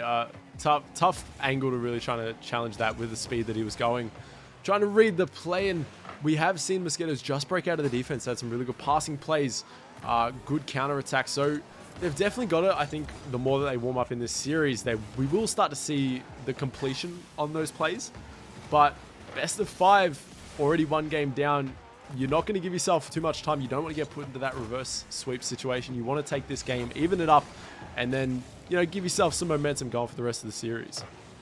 Yeah, that's it. You're absolutely right on that one. I mean, this is actually a very nice little gentle touch in front of the goal, just trying to set it up, trying to wait for it. Jets for Life has another opportunity, but, you know, they're kind of rotating back now. I don't think they have anyone back on defense, and the Zesty can get there. It's just a cross-field goal off like a bit of a poor rotation. I don't think that was a pinch or anything. I think it was just a clean shot. Yeah, almost did actually work out to be a pinch, and just no one in net finding that overcommit. So we'll get the first goal in this game. Can they make a quick counter attack on the kickoff? Zesty will go and we'll win it. Wizard will be the first one there to put that into UON's corner, and Jets for Life hopefully can make a counter attack happen here. Zero boost to work with. We'll make that hard to do. Zesty's on the play, looking to shot on target. We'll play it off the backboard instead. Wizard does get a miss in front of net. Luckily, Morse is there to clear it out. And ball just being played to corner, not really seeing those midfield pass plays. We almost do. No one there to score that, and you've got to be converting those kind of plays. Yeah, I mean, Wizard almost had a second shot at that one. Morse hang back, playing that midfield. Lets it go. Is it going to be a little bit wide? But you're right. That would have been really good right there for the side of Uni SA. I mean, they already have the advantage, not just in game score, but in goal score here. Seeing a bit more reserved play right now coming out of UON. They've got to try and clear this one out. Zesty and Jets for Life once again taking up the same sort of space, which is not really ideal if you're not going for an individual set sort of play. Yeah, and only time will tell if they will be able to make that. Still plenty of time in the game, so don't have to focus on overcommitting, playing on a little bit too aggressive. They've still got time to play their game, make sure that they're not overcommitting too much as third man. Can Zesty get something going here? Rocking the Skyline, which I do love to see that car. Bit of an old school car, is it? Not actually, you can't actually get it anymore. Oh, damn. Really? Nah, unless they put it in the item shop. It used to be available as a DLC back in the day, before free to play. And yeah, can't actually get it anymore. So really good to see that play. Jets with a shot on target. Won't be able to walk away with that one. Vassal there to keep the pressure going. Can they get a nice midfield pass play? Will be played high. Double commit. And a double beat there. Jets for Life cheating up too far as third man. Morse looking to keep the pressure going in for a center right now. It just screams all Uni SA as they're looking to maintain that offensive pressure. Yeah, there it is. I mean, it's a close game. It's the closest game we've had all night. 1 goal, 1 minute, 22 seconds, but it does have to be, you know, momentum is such a big thing in this game. There's a demo on the attack. Pass could be coming down to Zesty. There's 2 players. They go for the double. That works out, though. Jets for Life finds the equalizer. Yeah, perfect pass play there. I was a bit worried with the overcommit. It doesn't matter. They make it work. Wizard just challenging that a little bit too slow. Not able to get to it, but I don't think that's too slow of a challenge. I think that's just really nice speed coming out from Jets for Life to put that one away. 1 minute, just over 1 minute to go in the game. And looking a lot cleaner, looking a lot better. Maybe Mosquitoes warming up that little bit from the first game. And here we go. We have a Rule 1, I believe. That's what we like to see. It will be broken, but not in time enough to get that save. Morse puts that one away. We get to see a replay of how it got broken up as well. Oh, okay. That's not how I No. expected to go. That's not how you break a rule. All right, Backtrack? that. It's fine. Oh, backtrack. No. Look, I didn't take it for someone that would try and break Rule 1. I didn't see the whole thing, so I'm not going to throw accusations around. I am a strong believer in the Rule 1. I believe it at any level, whether it's a grand final, whether it's a casual match. The Rule 1 should be abided by, and look, I might have words with him after this one. I was going to say, there's going to be words in the locker room after this game. But the big thing is that it still ended up at a goal for Uni SA. They got the offensive pressure right here. Zesty looking for a clearance out. Has that kind of play on the wall, but 2 players here on the defense allows time for the rotates back as well. Jets for life. That's actually pretty fortunate landing on that one. Pass to contest, backtracks, going to back off and go to Vassal. 1 player up here. It's Zesty versus Morse, but Morse just has that clearance, just had the time on that ball a little bit more. We might be seeing some sort of demo play coming through. That might be the next answer, but there's 20 seconds left. And if they don't want to be going down 2-0 in this series and just making it feel like they have to make that reverse sweep, like it's that much harder, right now, UON have to score. That's it. 12 seconds. They got to find something, and the ball is not in their favor. Can they do it though? Zesty making one last ditch effort. Shot on target. Morse will be able to play that one to the side. Down to Zesty though. Will keep pressure alive. 2 players up for it. Might put them in a good position. It's open. No, what a save by Backtrack in the last moments there. Able to put that one aside. All 6 players, I believe, in the goal square. All trying to scramble for that one. And Uni SA get the victory. Get 2-0 up in the series so far. And barely scraped by with that win. Yeah, that's it though. It's closer. You know, you talked about the fact they only have 5 games, right? And that's goes to all 5 games, a best of 5. They only have, to use the analogy I used in the first series, they only have 3 lives, right? They only have 3 games they can lose. If it gets closer, if they kind of keep incrementally showing a little bit more, this is UON, of course, sorry, then there's a chance they run out of time before they can actually step over Uni SA. So it's do or die. Maybe not literally, you know, but I think that they can't have many more chances to get into the playoffs. So, you know, maybe this is such a crucial matchup. Yeah, and we talk about it time and time again. Improvement is what we're talking about. Slowly nudging their way towards a victory. The first game, I believe they lost by 3. The last one, they lost by 1. Is this one going to see an overtime? Is this one going to see a win here for UON? Can they keep it alive? As shot on target, Morse gets to the goal line, saving Vassal there to finish it off. Good offensive pressure there by him. I don't know. I'm pretty sure, like, spectators the same camera, right? I just did not see Vassal until the last second, coming out of nowhere, like, riding out of the fog, and just peeing it in. I thought that play was done. It was, like, such a force, right? They were trying to shove that ball over the line. It was like a rugby union scrum. But they just sort of found it with Vassal off the on that off angle. Lovely stuff. I like it. There we are. UON take the lead. Can they hold it though? Only time will tell as Morse looking for the solo play. Will get bumped for his troubles, and Backtrack looking for a demo there, looking to really disrupt the defense. Maybe what both teams will need is, we haven't seen too many demo plays out. We haven't seen the first man really trying to disrupt defense. Will we, as time goes on? Vassal looking for a center. Won't be able to get that. Will be sent the other way. Wizard on the ball, playing over to Morse. 50 will put Backtrack in a 1v2 situation, and really nice clear. Can Morse get the center? Won't be able to. Ball will be played into the corner. Yeah, a bit of a double commit on the defense there. I mean, we have seen a bit of a rough defensive line from UON, but that one's not going to be punished right at the moment. Still a bit of setup on the attack.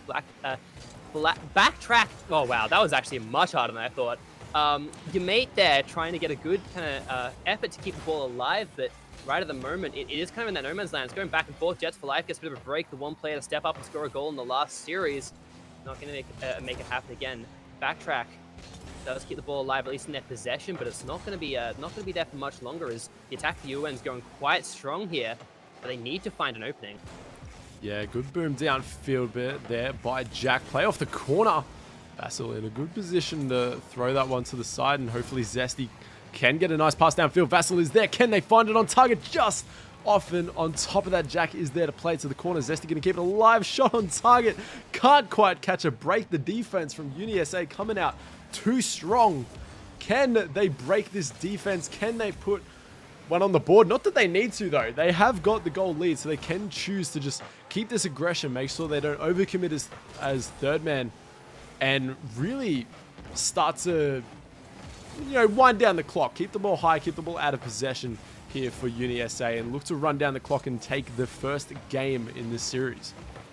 Yeah, we almost have a very nice one there. Zesty goes for the demo. Morse is still there. It's an absolute bloodbath of the field. There's 2 players getting taken out, but it's still not enough for Uni SA to find that. And I love your point about the fact that you want that extra goal. Sure, you don't need it, but you really, like, how many teams have been undone by trying to stall out a 1-goal lead, trying to turtle that 1-goal cushion? So I love the fact that UN, they've kind of found their momentum. They are not letting it go. They're back on defense right now. It's looked a little bit more sturdy as Zesty goes up to try and take that contest. It's going to be Wizard, though. Wizards almost made some magic happen so far. Haha, puns, but it's not, it's not been too much just there. It's going to be backtrack in that contest. Wizards going to try and pick it up again, but it's a straight fight, and Jets for Life seems to win it out. And Morse on the backboard here. Nice clear downfield. Zesty playing out to midfield. Bassel not quite reading that one as well. Passing play there between Wizard and Morse. Morse finishes it off. Good placement, good midfield pass play, and really good way to utilize the 1v2 advantage. Yeah, that's it. And you said you like the team plays. They're good. I completely agree with you. It's a big part of Rocket League, which is very exciting. And that was pretty clean. It was pretty simple, but nonetheless, it's still good to see these teams having to step up and having to play what has now become much cleaner Rocket League. Like we saw in the first game, it was still a bit messy, but this is much nicer, a much higher level. But it's exactly what we talked about. 1-goal cushion may not be enough. Morse goes off the backboard. There might not be any great positions there. 2 players had to commit for that defensive option. The ball is in front of goals, but Morse can't quite put it there. A great effort from that defender. I didn't see which one it is, but they're straight back on the attack. Uni SA are unrelenting. And finally, Jets for Life gets some space. The backtrack tries to set another one up, and Vassal just on the rotates. UN doing so well at fending off these attacks, but they're starting to burn more and more defenders, starting to get more and more out of position. As Uni SA attacks came in, they just held out, and now Zesty's got an opportunity. Yeah, now they're on the attacking end. Can they keep it going? We have seen them stay on this offensive end a long time. Jets for Life getting a nice fake, beating out 2 defenders. Morse, the third, always staying 30, always in a defensive position. The one to clear it out when, all else breaks. And Morse looking to go from defense to offense, looking for the double. Won't have enough boost for it. Will just find its way into the net. No, Mosquitoes pushing a little bit too far into net there, cheating out of back post, and they're not going to be rewarded for that. Yeah, that's it. It feels rough as a defender, just kind of when those do happen, but they do happen. They happen to everyone, and it's just unfortunate to see it. But it means that they've got that motivation. It means they've got that extra hunger to kind of make this comeback happen. It shouldn't have been a comeback from them. I'm sure they had a few opportunities on the attack they wanted to go for, but they're straight back now. They're trying to hold this mid-pitch control. It's not quite working for them, as Wizard's going to try and run it past Jets for Life. Jets for Life gets a little bit too far wide out there. Wizard with the perfect setup. Backtrack doesn't quite get it. Morse doesn't get it. A great defensive effort. Here's Wizard with attempt 2, but just didn't find that angle on it. Now it should have an opportunity for UN to clear it out, but they're not quite going to make it. Morse with another attempt just pings it forward, but Jets for Life sticking strong on that defense. 10 seconds left. It has to happen now. 8 seconds. Once again, they've lost control of this ball. It happened last series, but they want to get this back so badly. Wizard makes sure the ball gets grounded. It doesn't quite happen. Backtrack might actually put another one for themselves. Wizard almost finds it. That might have been off the defender as well. I think it was. I think we did see an own goal there, but I don't think we are to blame them at all. Look, we'll say it's a pinch, but unfortunately, not much you can do when it's on a goal line save. Even if you were able to save that, you still had to go the entire length of the field in order to put that one away. Look, I think from UON's perspective, you can't be upset with that. You definitely gave it your all there.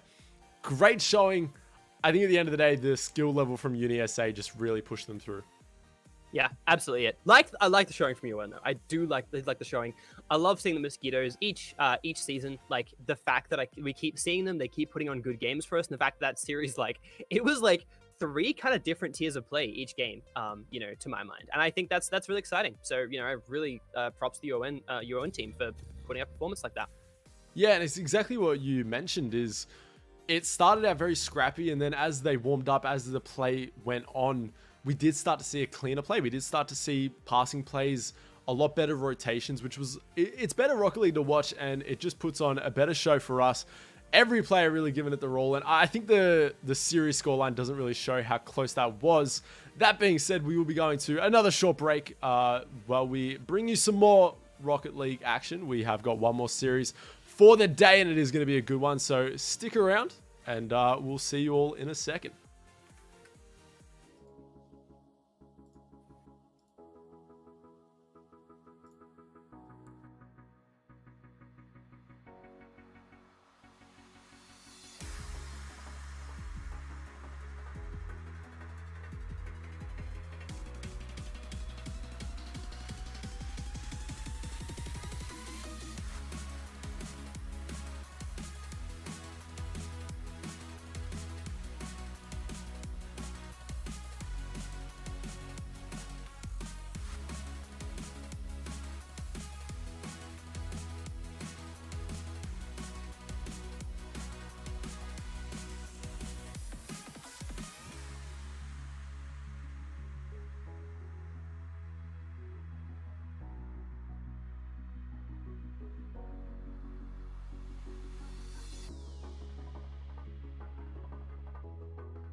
Welcome back. We are here for our final series for the day for AEL University League, brought to you by Chatime and brought to you by many other sponsors that we have yet to notice. AOC monitors, perfect monitors in the business. You want the millisecond response time, you want the great graphics, definitely your go-to.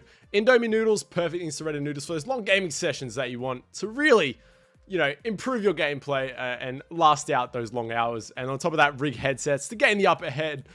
Hearing is everything in games, and you can find out where everyone is, especially in Rocket League, find out who's boosting, who's jumping, especially what player is where. Rig headsets, definitely go check them out. That being said, we have one series to go. It's going to be against Swinburne Red versus RMIT Purple. Yeah, there it is. We're going to be jumping into that game soon. I mean, we always like to save our big matchups, our marquee matchups for kind of the end of the day. It's the classic, it's got a WWE theory. I guess it's MMA technically. Like, they kind of invented it, or fighting, combat sports in general. But calling it a WWE thing is funny, I think, because it sort of makes everyone think that you're a complete nerd. I don't know. I enjoy that. I love W. There's nothing wrong with that. Yeah, exactly. It's redneck anime. It's just good. Can't get enough of it. But yeah, you're right. Swinburne Red versus RMIT Purple. RMIT been kind of actually both these teams been a force in the Uni League. Really coming into their own a bit last year. I think we saw one Swinburne and one RMIT team make playoffs. I don't actually know if Swinburne did make it, but they have in the past. They've been kind of playoffs contenders. RMIT as well being a big force. It's I think when you think about the Uni, probably doesn't make you institution, I should say. Sorry, tertiary education institution. It doesn't surprise, I don't think, people knowing that someone like RMIT is able to kind of bring the contest. So I'm excited. I think this could be there could be some good stuff in this game.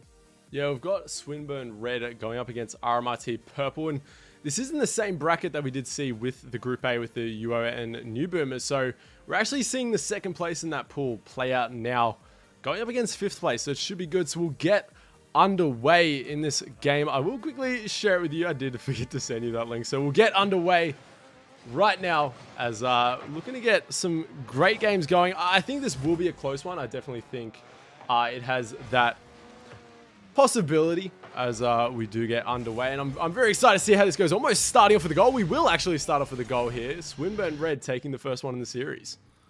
I forgot something about the way we watch these games. And I'd been aware of it. But it takes a little while for it to stop being, 1080p, 5 frames a second. So you might have to hold down the fort for this one to begin with. We'll do just that as Swinburne Red coming out with some great defense. Good offense, looking to keep this one going. Brisky will get demoed in midfield. Swinburne Red just seem to be the only team on the ball right now, looking to get another one on the goal. Brisky with a nice save. We'll send that out to the corner. Isn't going to let up the pressure here from Swinburne Red. Zero.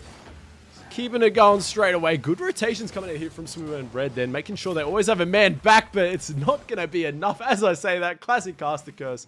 RMIT Purple do get one on the board, and they will tie it up just over a minute. Sorry, less than a minute gone in the game so far. Shot almost on target. Sorry? Shot almost on target. They won't be able to find the goal just yet, but it is neck and neck right now, which is good to see. And how are you looking over there? I thought we were good. We got back to the 5 frames a second. This one actually might be one we might have to do over Discord or something like that. But if that's going to cause hassle with our setup, then that's actually... I think we're good. I think we got to dribble through midfield. I think this is fantastic stuff. But we'll be cut off by 0.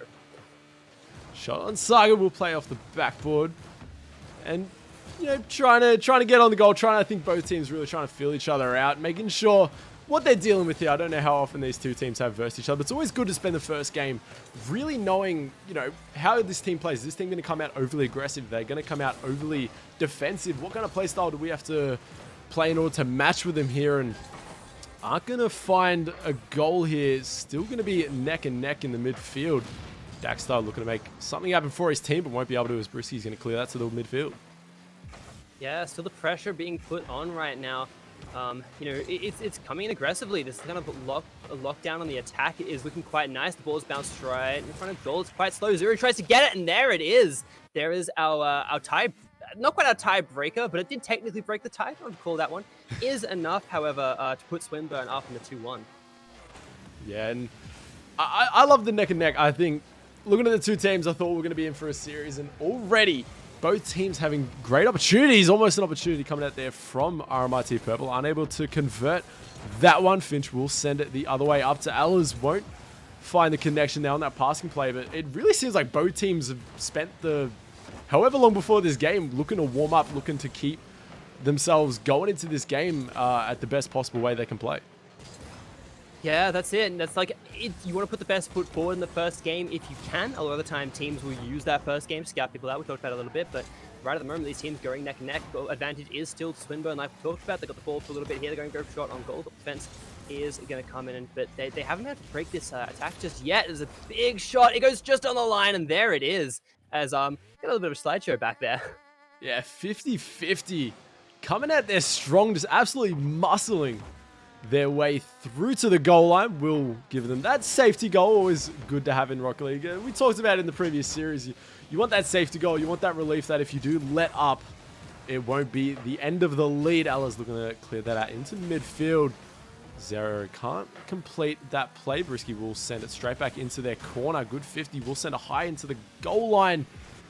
Won't be able to convert as two members there will miss it on their way to try and get that extra goal, as RMIT Purple running out of time to really even this game up. Yeah, it is the first game like we talked about, so it's not like not too much stress there.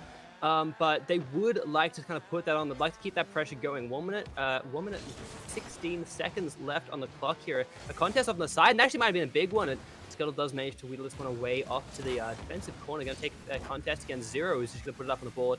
As it's going to be another potential attack. This one's getting a bit more close, getting a bit more scrappy. They kind of talked about this big demo in the midfield. It's got to be the midfield control here. Risky goes up, but is shut down by Zero.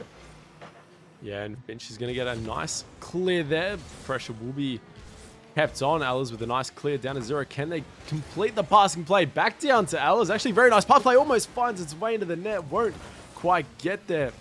Brisk actually being amazing on the defensive end. Gotten a few saves, gotten a few crucial clears.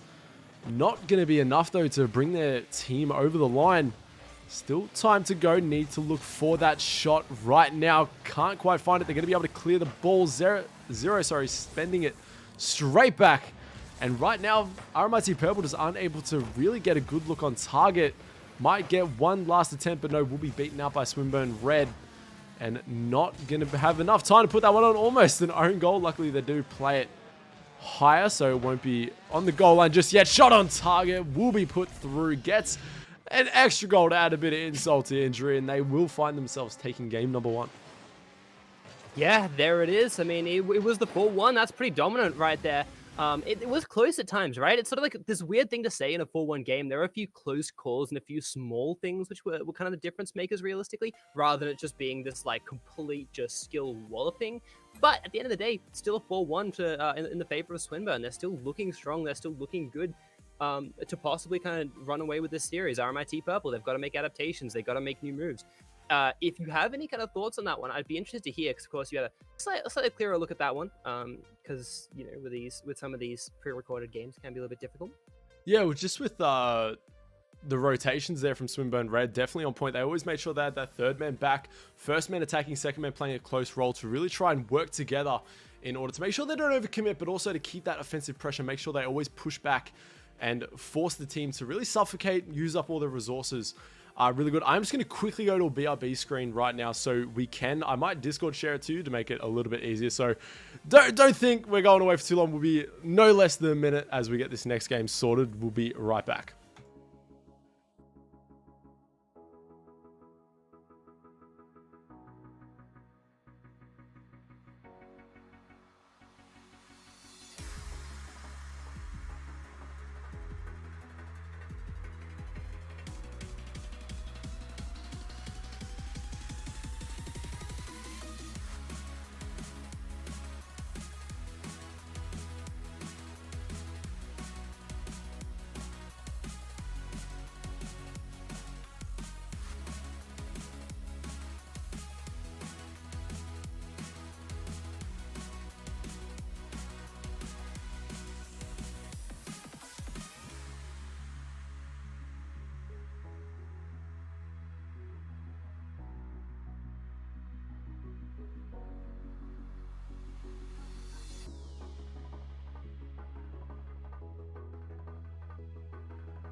All right, sorry about that. We are back ready to go here. We have fixed the issue. We will hopefully get a cleaner stream for everyone. Do apologize for that, but that being said, we won't let anything else get in the way of some great Rocket League gameplay. We did see a very close game number one. I don't think the scoreline really displayed that. I think both teams maybe warming up, maybe getting used to each other. But yeah, I think we should see a lot closer here. Should see better gamers. Shots coming out from both teams here.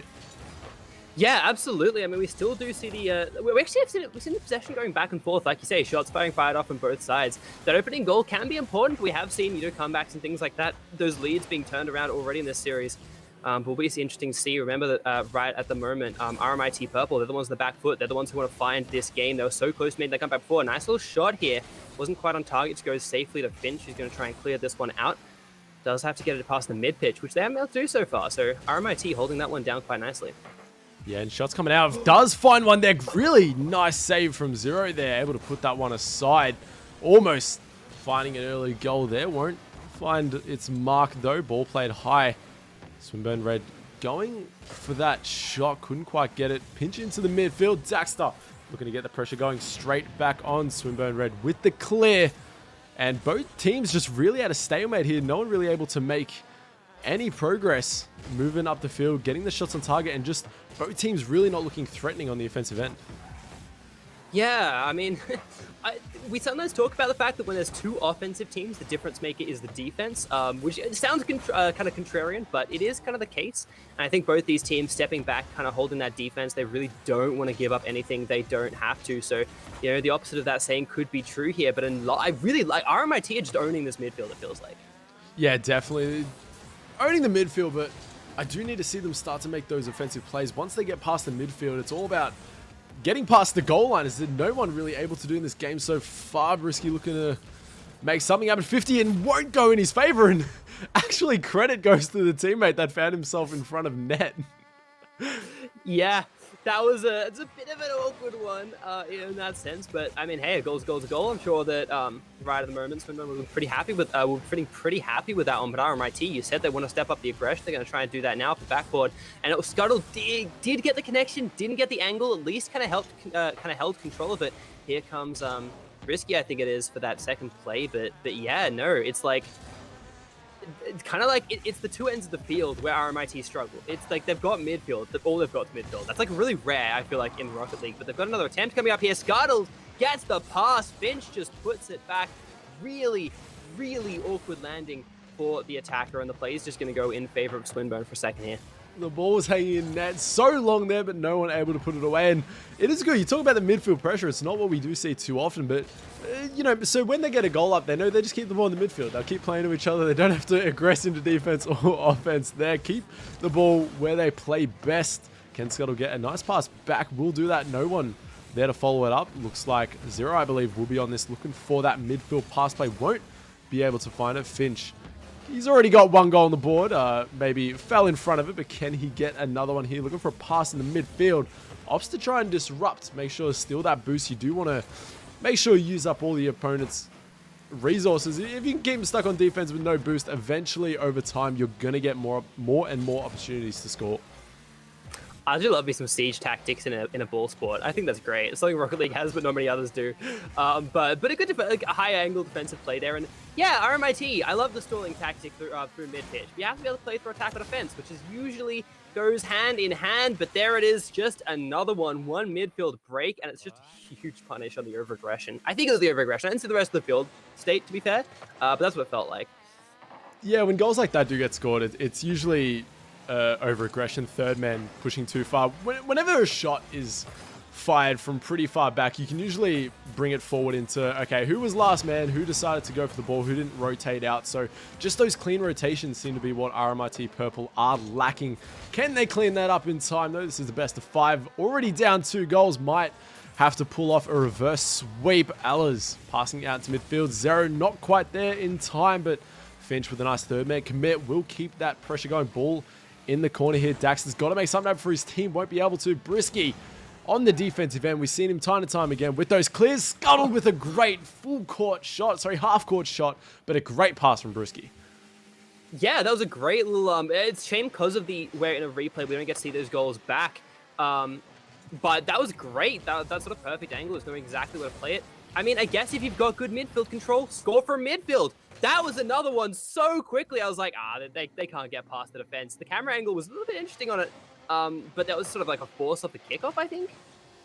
Yeah, I believe so. Just an awkward. I was talking about going for the reverse sweep. I was talking about going 2-0, and in the matter of seconds between each other, they've already scored another one, and they've scored a third one already in such little time. This time, sorry, Swinburne red on the scoring end there, and what a play of events. You've brought back a 2-goal deficit, tied the game up, and then straight away get punished with a goal. Yeah, it's a little bit rough, but I mean, if they can do it once, they can do it again. You know, you really want to avoid that sweep. Like, it's easier to make a comeback in a game than in a full series. So, you know, that's going to be what they're looking at. Zero playing pretty slowly. The ball touches the ground. That is game. Do not forget, if the replay pauses, hit the ground, but it doesn't happen. Here we go. It has been so long since I've had a gosh darn overtime, and I'm so keen. 3-3, game 2. This is to avoid having to make that reverse sweep if you are RMIT. Yeah, and Brisky definitely the man of the hour, or the person of the hour, as he's trying to bring his team over the line for victory here. Dax looking for a shot on target, won't quite find it. Scuttled there, shot on target yet again. Both teams here just unable to get that final shot, the final shot on target that they need to send over the line to win this game. Unfortunately, 2 misses there will send possession for Swinburne red here, looking to get a shot on target, looking to give them that series cushion as they try and go 2-up. Daxter shot won't be able to find, as easily played to the side by Sellers into midfield. No one there, and it will be a stalemate in the midfield. Yeah, a little bit of it. I mean, you know, maybe that's sort of RMIT respecting the pressure, trying to get back, not give up anything. You know, you start structuring the play by setting up your defense and then building that gradual aggression so you don't overextend. I don't mind. Scott's got a shot on goal. It goes a little bit high, but who's there to pick it up? It's actually going to be Finch, so it's going to be a defensive clearance out potentially. But RMIT, it's pretty slow at the moment. It's going to be hard to mount a full clear for Swinburne. RMIT straight back in the attack, but they aren't even able to find the cross. Yeah, and can they finally get one on the board? Finch with a nice pass down to Zero. Can he get the redirect? Can't quite find it on top of that. Nice save there by Brisky, I believe. Just seems to be everywhere on the field right now on defense and on offense. Brisky, nice clear yet again to the side wall. Is played out into the midfield. Finch, awkward pinch, will send it to the net. No one's back. They've overcommitted. RMIT Purple with the comeback of the day, putting that one away. Yeah, very nice stuff. Very nice stuff indeed. Keeping the nerves down. It was just Brisky. You're right. Like, it kind of felt like RMIT needed a hero, and Brisky was like, yeah, I'll do it. I got you. No stress. And those individual players stepping up is great, but we're straight away into game 3. Game scores are locked 1-1 right now. So, ooh, there we are. RMIT, they're taking that momentum and they're absolutely running with it. Yeah, already on target there. And it's got to be towards the rotations here from Swinburne red. Just overcommitting, not finding that third man back. Maybe getting confused as who is supposed to be back. Maybe communication at fault. We will never know. But right now, what we do know, RMIT Purple on an absolute tear, looking to take this series, and Scuttled will play it over to the side. Early challenge, but Finch, does get the win. Will be sent into Swinburne Red's half here. Brisky, can he make something happen? A double demo, I believe, in net. One for each team. Will clear up some space in the midfield. Who will use it wisely, though? Ella's looking to get that pressure. Won't quite get the shot, and it's dangling in front of net. Can Finch put it in a quadruple pinch? I don't even know what to call that. Still in front of net, and no one able to score it. A high five? I don't know. There weren't quite enough people in that one, but it was a huddle at least. But they're straight back in the attack though. Like, credit after such a awkward, kind of messy attack there. Finch goes up high, tries to sort of waterfall it down, but doesn't quite have that tight angle, didn't quite have the players in the perfect position either. Azura is going to set this one up for the attack once again, but yeah, it's going to be Scuttle to grab that one straight on the midfield. But they got defensive rotations. That was kind of like, that wasn't the end of the world for Swinburne to give up that one, but remember, they still have to make a goal back. Yeah, and they're going to have to do it soon. I believe that both teams want to keep that momentum. You don't want to get RMIT Purple on this high any more than they currently are. Just playing with confidence, playing with the ability that they're better than Swinburne Red. Will that hold true though? Will they be able to secure this victory? Only time will tell. Finch looking already to get on that counter-attack. An awkward pass there will play the ball into their defensive end. Finch easily brushes that one aside onto defense, and Finch looking to follow it up with a counter attack. Won't be able to find connection on the ball. Brisky looking for the solo play, doesn't quite get the flick off in time. Early challenge by Ellers will put that into the corner.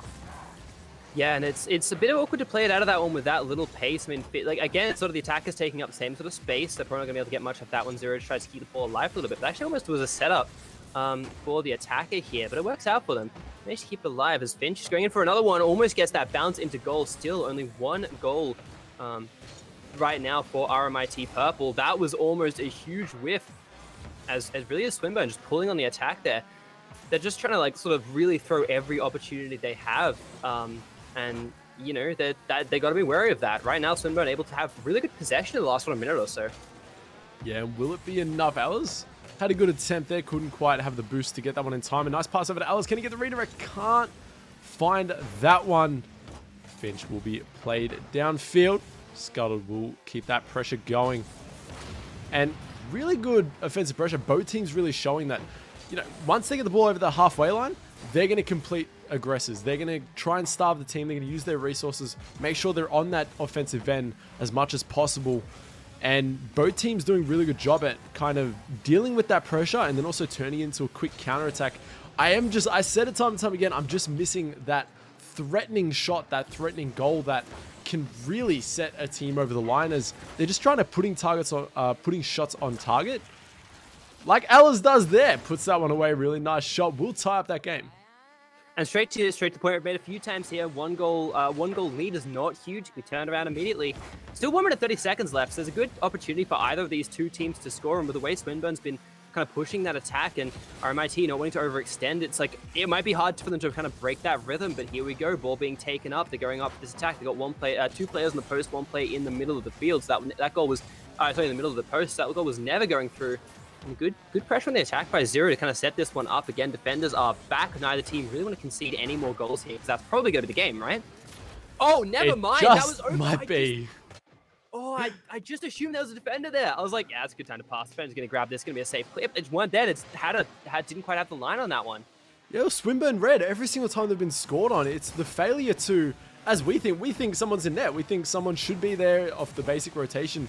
I can't see exactly what's going on, whether they're opting to go for boost instead, whether they're just slow on the rotate. But time and time again, we've seen them in this situation where no one's just home to defend. They've really got to sort that out, make those adjustments if they do want to see game number 5, unless they can tie it up here to take game number 3 and get that series lead. Zero will pass over to Finch. Finch off the corner here, playing it high. Who will get to it first will be RMIT Purple, playing it downfield, looking for that quick counterattack. And I do love to see that when you know that your teammate's getting the clear, trying to cheat upfield, trying to be in position to keep that counterattack going, maybe even get a quick turnaround shot on net. That's it. You know, things like that can steal a game, can pull you back into it. So, you know, looking for those opportunities. Good old. I quote this too much, but every shot you don't take is a miss. I absolutely butchered that one that time. That is like the quote I say the most when casting. So there you go. Any you know, ice hockey fans can absolutely crucify me in the comments. Please don't though. As it hits the 0-second mark, and there it is. We were right. The 2-1 lead is going to be enough, and it's going to just keep taking us through to the next game. RMIT managed to run 2 in a row. So I believe, if I'm counting correctly, because of course I have the secondary stream up, so I don't have the game score right with me. So if I have done my maths right, which is statistically unlikely, I think that's a match point for RMIT. Definitely, they will be looking to take this one away, get it in a clean 4 games. We talk about the 3-1 scoreline. It's always the safest one to go. I really don't know who would have been taking this one leading into it. And RMIT Purple, after a bit of a shaky first game, find themselves getting quickly counter-attacked, but they do find themselves really turning around from that first game. But right now, Swinburne Red get first on the board yet again. Yeah, they do. They manage it, and a little bit of a defensive mistake, I think it's fair to say. It was pretty early in the piece. Maybe it wasn't quite. Like, that wasn't quite a kickoff goal. I can't exactly pretend that. But you're right, yeah. They managed to find that early opening. Maybe that's enough. That was kind of what RMIT sat on for most of last game before the opening came late. They can find another one. It's going to look pretty good for them. They have to quickly make this rotation back. They're not there perfect. It's going to be a clear above goal, which is not as dangerous as going straight across the face. But possibly some momentum here. We're kind of playing that Minky game we sometimes talk about, where everyone just follows the ball and there's less space used. So the first team step that up, I think is going to have at least a little bit of an advantage here. And will that be Brisky there as an awkward shot on target? Almost an own goal. We almost saw another one, but won't quite find the back of the net. That 1-goal lead still holding strong for Swinburne Red, but they're wanting to extend that. A nice... I love that kind of touch there from Brisky, where you go for the soft touch, you touch it with your wheels. If you don't know, touching it with your wheels gives you a really soft touch on the ball. Make sure you keep it close, and that's one thing Brisky's doing really well. He's making sure that when he uses these attempts, he's keeping it close to him so he can be the next one to really push for the ball and get the next touch. Maintain possession here, because if your team can maintain possession, I guarantee you really quickly you'll find yourself on the scoring end of the play. Yeah, we used to talk about that a lot in the earlier days of the AEL Uni League, the burning defenders rotating through the attack. You know, back when the game was much more basic, we didn't have as many of the higher ranked players. It was literally just if you stay on attack long enough, you guaranteed to score, which is probably quite true of Rocket League in general. Right at the moment, it's possession. Oh, I thought it was going to be possession to Swinburne, but actually Scuttle tries to put a little bit of an end to that one as Brisky comes up, and the offense from RMIT is really strong now. They've got plenty of time to play with, only a 1-goal deficit to face. We've seen how dangerous those can be, but 2 minutes and 38 seconds, it's plenty of time to play with. Still absolutely anyone's game, but you know, kind of like what Swinburne Red are doing here. They're able to look controlled in defense. That was not a good touch. As Scuttle's going to go up for it, sort of almost a really awkward waterfall pinch sort of hybrid thing there as well as goes straight across face, but there was already one player committed, one player back, so no one there to take that cross. But, you know, Swinburne Red, they were doing all right on the defense, but they've got to step it up a little bit as they're just getting locked out at the moment. Yeah, some really good passing plays coming out there too, but they're just not able to commit, to finish those off there. Sorry about that. They're able to finish it off. Really good pass plays. Can they convert though? Can they look to get those, as I talk about, threatening shots on target? They're just placing it in front of net. I need to see 100-kilometer boomers into the top bins if they want to secure this game. And it's going to be what they're lacking here. Can they convert? Brisky looking to make that happen in the final minutes of the game. Zero will be looking to keep that close, try and bring it out of their offensive end. Won't quite find that, and Finch is just going to try and take away off his teammate there. Look to get the clear downfield. And I'm going to be honest here, really awkward play. No team, every player seems to be panicking on the field. No one really just having that confidence that we saw in the last game. Yeah, it's odd. Normally you see the like, oh, that looked a bit dangerous. That was too dangerous. Oh no. You're right. That has to be like, maybe not fear. Maybe fear is a little bit long, but a stronger word. But it has to be a little bit of nerves there. It's so weird to see both players are coming to nerves quite this much. Not only one team has the mental edge, but both teams could do with a reset after this game. 1 minute, 2 goals, pretty hard to do. When Zero gets another one like that, Strong runs it straight down the field. Wasn't a boomer, wasn't top ins. Was a goal, they'll be happy with it. 3-goal cushion. The chance of a second overtime, at least in this game, is probably just about done and dusted.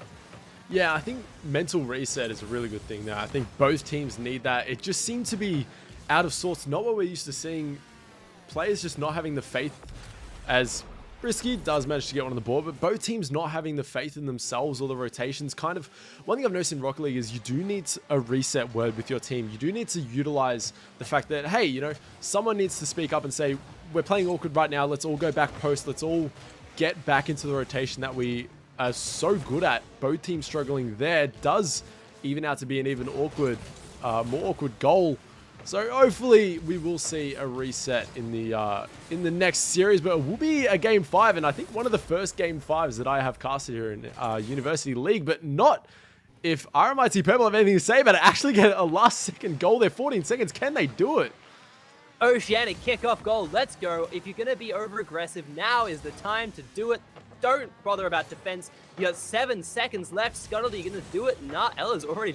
It's gonna be a less than 14 second goal, but it's gonna go the wrong way. So now it's 2-4, not possible, just kind of done. And there we are. We have a series and a half. I mean, it's a full best of 5. I guess series and a half would be like a bracket reset, but this is our 5-game series, right? This is the thing we've been waiting for. Yeah, and it's turned out to be a really good series, but both teams just going back and forth, really taking command of each game. When Swinburne wins, as we get right into the next series, as Swinburne wins, they seem to do it very convincingly. They seem to get multiple goals on the board, really look to take control of the game. When RMIT Purple, they're just getting over the line when they're getting these wins. I think it's really just their offensive pressure and their shots on target that are lacking for them. Yeah, I mean, to be fair, Swinburne won it with a flourish while clutching their side because there was a few too many close calls, but you're right, they do kind of, it is a dominant scoreline at the end of it, and RMIT, when they do well out of the gate, so, you know, maybe this early pressure is the answer. They're doing pretty well at, like, just keeping this offense up, even in spite of just losing a player there, you know, on that demo, and almost kept it up going. Zero has to make a bit of a quick rotation back, but no one there just to push it over the line for RMIT. Yeah, and getting a clutch save there on the goal line is always a bit of a relief, as Brisky will cheat a little bit too far. I'm so awkwardly trying to just get this one out of harm's way. Play it back to his own, play back to their own corner there. And that's what I love to see from Brisky. We've seen it time and time again, making sure, hey, I'm in an awkward situation. I'm going to hit this ball to where I know that I'm going to be the next one to hit it. So very good momentum there. Very good IQ coming out there from Brisky. And will it be enough to push them over the line? Brisky definitely the one to watch here, as they're looking for their attack. Can RMIT Purple get one on the net? Will be Zero sending it the other direction almost. Ella's getting a nice read. Won't be able to find a shot on target there. And Swinburne Red will keep the pressure alive. Yeah, they are able to do it. They've really kind of managed to establish I was going to say establish an attack there, but it's not quite going to last very long. Brisky gets kind of beaten out on that one, and here we go. They actually are managing to keep it alive a little bit, but it's just Brisky just being a thorn in the side here. It's not even like the clean 50-50s we sometimes see. It's just Brisky just jumping and putting the body in on the line, in the line of fire a little bit. But yeah, straight back to Swinburne Red. They're keeping it alive. RMIT Purple, if they wanna win, it feels like they had to build momentum. It's kind of the narrative we set for the beginning of this game, and Brisky might be the one to set that up. There's two players here, so it has to be the third man to try and ping that one in, but it's just not quite there as Swinburne Red want to set up its attack once again. Yeah, quick counter-attack opportunity. Won't go as planned, but all they need to do is keep the ball in their half. They've done very well in situations like that. I will say that both teams only seem to be scoring off overcommits, of over-pushing, of long hits downfield. I would like to see some more midfield pass plays, looking for those infield passes, especially when you've got the ball on one of the corners. Will we see one of those before the game ends? But a huge stalemate going on here. 2 minutes, 20 seconds to go in the game. Zero. No team really able to look threatening. Ball will be played into the corner. RMIT Purple on the first, looking for that midfield pass, but both players there from RMIT Purple choosing to play a lot more passive instead of really supporting as the second man. That's kind of it, and I mean, you know, maybe that's going to be the thing which breaks, because eventually one of these teams has to pick up that big offensive play. But in a game 5, you don't want to be the player who overextends. Especially there are 6 players in here. You got to think one of them might have to do it. 2 players go for that clearance, but at the end of the day, it works out as Brisky just picks it up and starts trying to play that midfield. But you know, like you say, there's not been too much of that pass play. It's just been a back and forth, been a head-to-head almost. As Swinburne Red wants going back on that attack once again. But no matter what, you can't say that these teams aren't evenly matched. Yeah, and time is winding down. Will we see a Game 5 overtime? Not only have I don't think I have casted a Game 5.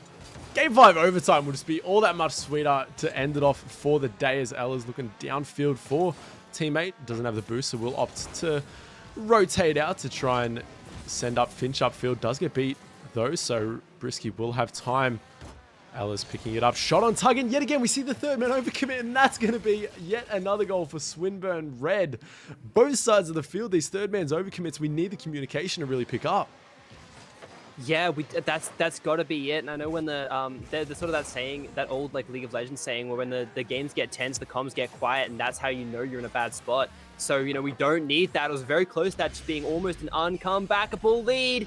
And it's not quite, but it is going to be very close to that. 51 seconds, 2 goals, and that's just to take it to an overtime. Remember, this is a game 5 right here. If I remember correctly, Swinburne, correct me if I'm wrong on this one, but Swinburne the underdogs.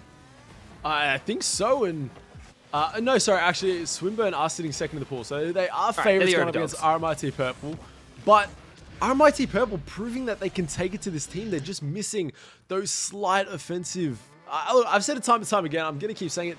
Just those shots on target. I need to see more power. I need to see more of a rush to really make the shots harder to save. And we've said it time and time again, when Swinburne managed to win, they win big. They win by 3 goals. They win by 4 goals. And that is exactly what we're seeing here. With time winding down, I don't think RMIT Purple are going to have enough to bring it back. Shot on target. Won't quite find its mark. Scuttled might be able to quickly get one on the end here, but won't quite be able to put that one away. Converting. It looks like Swinburne Red will take this best of 5. Yeah, the amount it's been taking from RMIT to find these goals is just a little bit too much here. 5 seconds left. Even if they find one here, it is just done. And it's a bit sad that it crumbled in that last game 5. The fact that RMIT, you know, it was that such a like battle of like who can break the other team's lines. You know, how does that go? What does that kind of like? How does that back and forth end? And at the end of the day, yeah, it was just RMIT crumbling once. And I think the fact that both these teams were playing so nervously for so long, the fact that first goal came in, we talk about the floodgates opening. Well, it's kind of what happened, unfortunately, for RMIT fans. They deserved, I think RMIT deserved, given how well they were playing, a better game 5 than that. But like once that goal goes in, once you see the, you know, kind of the timer just ticking down on you, it's really, really rough to keep composure. Yeah, it's going to be hard, especially when you were so close. You were so close to taking down a top team. Just not going to be able to get there, though.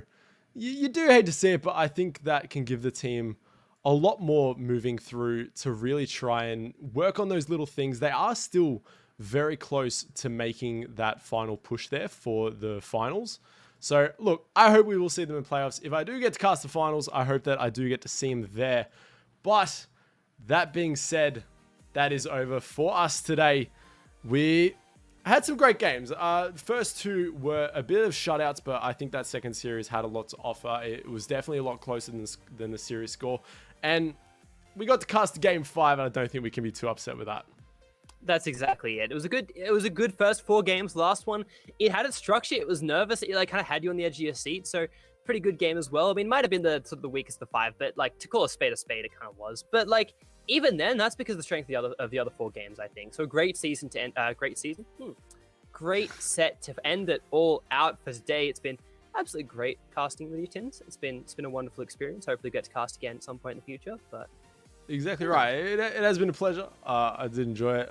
It's always, as I said, always good to meet more people in the OC, and I think this is what this is all about. This is all about getting people to meet each other, getting involved in the community, which is always good. Absolutely had a blast casting with you. Hopefully, hey, still plenty of weeks to go, and some teams might really need to start making that push for the playoffs, need to make sure they convert every point, convert every win. So we will see how that plays out. That being said, that is it for us today at AEL University League. Brought to you by Chatime. Again, shout out to our sponsors, AOC, Indomie, and Rig headsets. We will be ending stream here. Thank you very much for watching. Thank you very much for putting up with a few hiccups that we had throughout the way. Absolute legends for watching, and we will see you all next time.